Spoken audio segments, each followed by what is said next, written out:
तो कल है होली यानी रंग पंचमी, तो आज है होली का दहन, तो मैं उसके लिए बना रही हूँ खाना। तो गाइस होली का कल आज है होली का दहन। आज हम होलिका जलाते हैं। माना जाता है कि होली बुराई पर अच्छाई की जीत का प्रतीक है।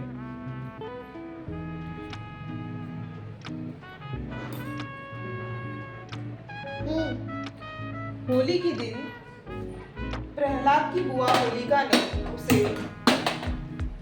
होलिका में बैठकर जलाने की कोशिश की थी, लेकिन देखिए बुराई का प्रभाव और अच्छाई का प्रभाव दोनों में बहुत फर्क होता है।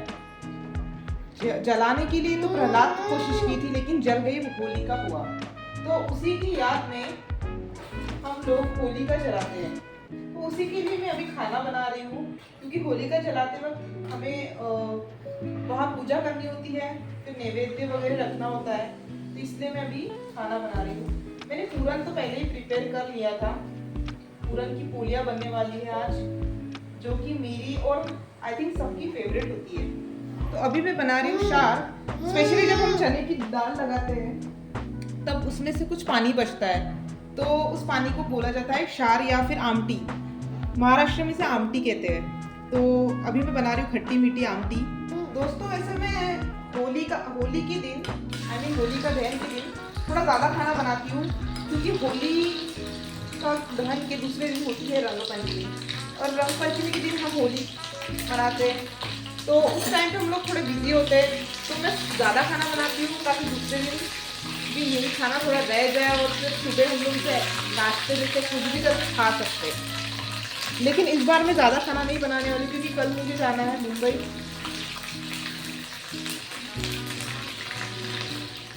हम लोग कल जाने वाले मुंबई, इसलिए मैं खाना ज़्यादा नहीं बना रही हूँ। इतना ही बना रही हूँ कि कल के लिए ना बच जाए, क्योंकि फिर हम लोग तो मुंबई गए चले जाएंगे, तो खाना फिर फ्रिज में रखना पड़ेगा। तो बेटर है कि मैं कम ही बनाऊँ। तो हम लोग क्यों के बड़े पापा के यहाँ जा रहे हैं, उनकी बेटी का कल बर्थडे है, 5th बर्थडे है, तो इसलिए फ्रेंड्स ये जो शार होता है, जो भी दाल का जो पानी बचा होता है, उसे हम आमटी इसीलिए कहते हैं क्योंकि वो थोड़ी खट्टी थोड़ी तीखी होती है। तो अभी मैं इसमें डालने वाली हूँ, मेरे पास इमली का कुछ पेस्ट है, तो इसमें डालने वाली हूँ।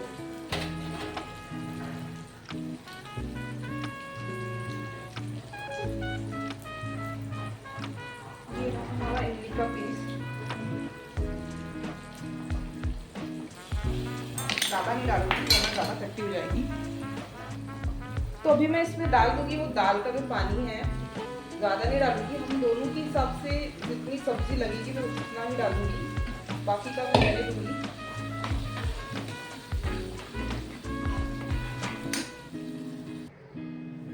तो फ्रेंड्स मेरी जो आमटी है वो रेडी हो चुकी है, देखिए। फ्रेंड्स मेरी आमटी रेडी हो गई है। अब मैं इसमें डाल दूंगी ऊपर से थोड़ा धनिया,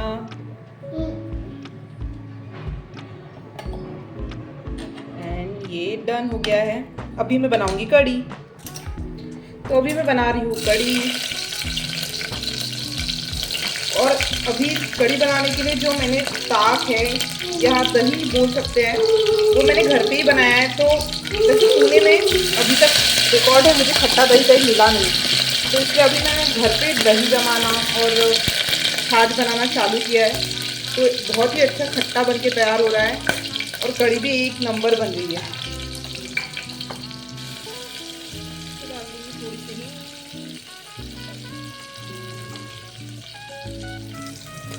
ये देखिए इसे, ये ऐसे ही मुझे किचन में परेशान कर रहा है। हमेशा अच्छे से खेलता रहता है, लेकिन आज जब मुझे पूजा के लिए अच्छे से खाना बनाना है तो आज मुझे इतना परेशान कर रहा है। हर चीज़ लेके बेसिन में जाके डाल रहा है, तो जो धोई हुई चीज़ें वो भी मुझे फिर से धोनी पड़ेगी।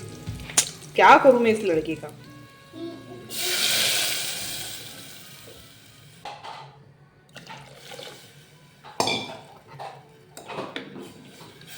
ये बन गई है हमारी कढ़ी, खट्टी खट्टी। वैसे कढ़ी अगर है तो मन हो जाता है पकोड़े खाने का, लेकिन मैं सोच रही थी कि मुझे ज़्यादा कुछ बनाना नहीं है ताकि कल बच ना जाए कुछ। लेकिन अभी ऐसा भी लग रहा है कि थोड़े बहुत बना देती हूँ ताकि आज ही ख़त्म हो जाए। वैसे भी फेस्टिवल है तो अच्छा लगता है पकोड़े वगैरह कुछ बन जाए तो। गाइस मैंने पकोड़े के लिए प्रिपरेशन कर ली है। उसके पहले मैं सोच रही हूँ कि कुछ पापड़ वगैरह फ्राई कर लेती हूँ। तो उसी के लिए अभी मैं ऑयल डाल रही हूँ पैन में। गाइस मेरा तेल ऑलमोस्ट गर्म हो चुका है तो इसमें एक पापड़ का टुकड़ा डाल के देखती हूँ मैं। नहीं अभी होने का ही है। तो अभी तेल गर्म हो गया है।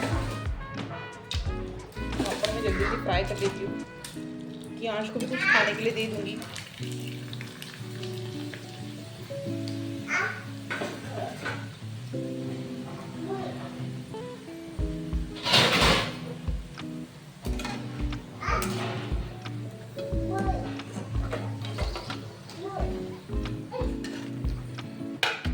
तो फ्रेंड्स अभी मेरे पापड़ फ्राई करके हो गए हैं। मैंने कियांश को भी थोड़ी दे दिए खाने के लिए। वो बहुत परेशान कर रहा था मुझे अभी। हाँ पता नहीं उसे क्या हुआ है, आज खाना ही नहीं बनाने दे रहा है। जो भी यहाँ मदर्स होंगी या जो भी मेरे ब्लॉग्स देखती होंगी मदर्स, तो वो लोग रिलेट कर पा रही होंगी कि कितना प्रॉब्लम होता है छोटे बच्चे के साथ घर पे रह के उसको भी देखना और साथ में कुछ काम अगर आ जाए खाना बनाना। तो अगर वो ठीक से बाहर खेल रहा है अकेले तो कोई बात नहीं, लेकिन अगर किचन में आके आपको 10 बार परेशान कर रहा है तो आपका पूरा जो मूड है वो डिस्ट्रैक्ट हो जाता है। आपको लगता है कि खाना बनाओ या ऐसे देखूँ, तो ऐसा भी लगता है कि उसे टाइम दे दूँ थोड़ा सा, पर काम भी तो इम्पोर्टेंट है ना। ये देखो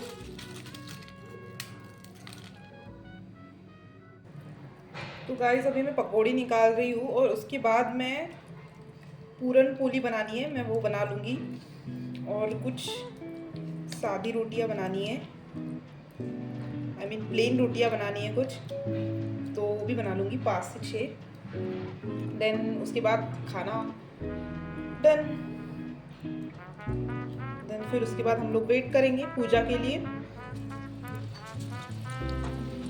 फिर मैं इधर खाना बना रही हूँ और यहाँ देखिए हॉल का जो हाल है, क्या हाल बना के रखा है इसने मेरे हॉल का। अब खाना बनाने के बाद ये एक और काम मेरा बढ़ गया है, सफाई करना सबसे पहले। तो गाइस इवनिंग होने में अभी ज़्यादा टाइम नहीं बचा है, टाइम ऐसे ही निकल जाता है। तो सोच रही हूँ कि मल्टीटास्किंग कर लेती हूँ। जो प्लेन रोटी है वो मैं इधर बना लेती हूँ एक साइड में, तब तक मेरे पकोड़े भी हो जाएंगे। गाइस अभी मैं फटाफट प्लेन रोटियाँ मैं बेल रही हूँ यहाँ पे। उसके बाद मैं बनाऊंगी आराम से पूरन पोली। बोल रही थी ना यहाँ के रोड बहुत ख़राब है, लेकिन फाइनली अभी यहाँ रोड बनने वाले हैं।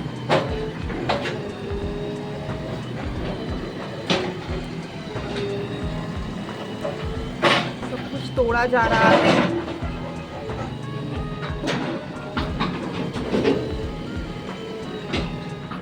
तो गाइस अभी मैं बनाने जा रही हूँ पूरन पोली। तो वैसे तो मैं 3 ही पूरन पोली बनाऊंगी, आई मीन 3 नहीं 4।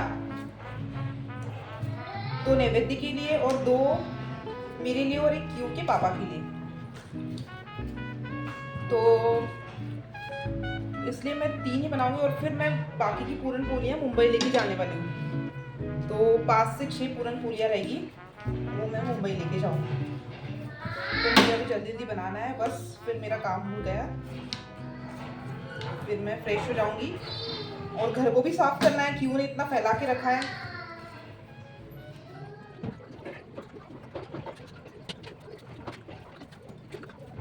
रेडी है मेरी पूरन पोली। अब बनाऊंगी सेकेंड वाली।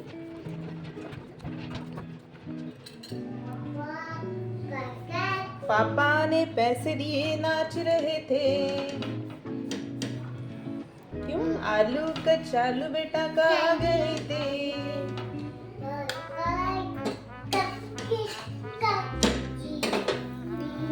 आलू कचालू बेटा कहाँ गए थे, बैगन की टोकरी में सो रहे थे।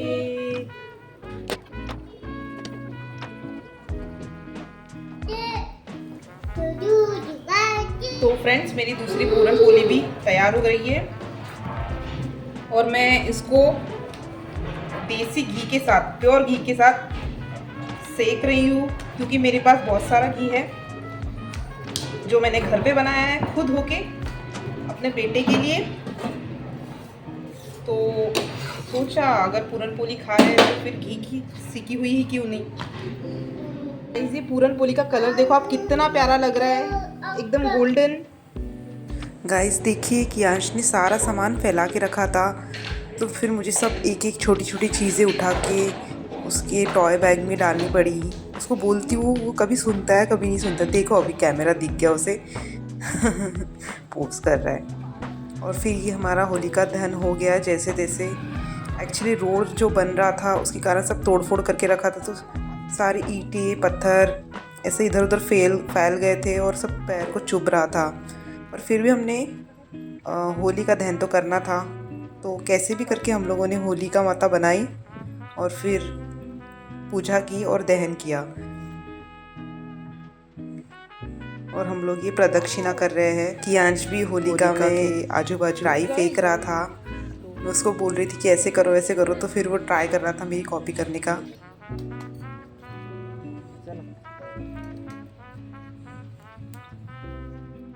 दोस्तों, होलिका की कहानी हमें ये सिखाती है कि बुराई चाहे कितनी भी बड़ी हो, बुराई चाहे कितनी भी बड़ी हो, अच्छाई के आगे उसे झुकना ही पड़ता है। आज के व्लॉग के लिए बस इतना ही। मिलते हैं नेक्स्ट व्लॉग में। अगर आपको मेरे व्लॉग्स पसंद आते हैं तो प्लीज़ सब्सक्राइब कीजिए और लाइक ज़रूर कीजिए।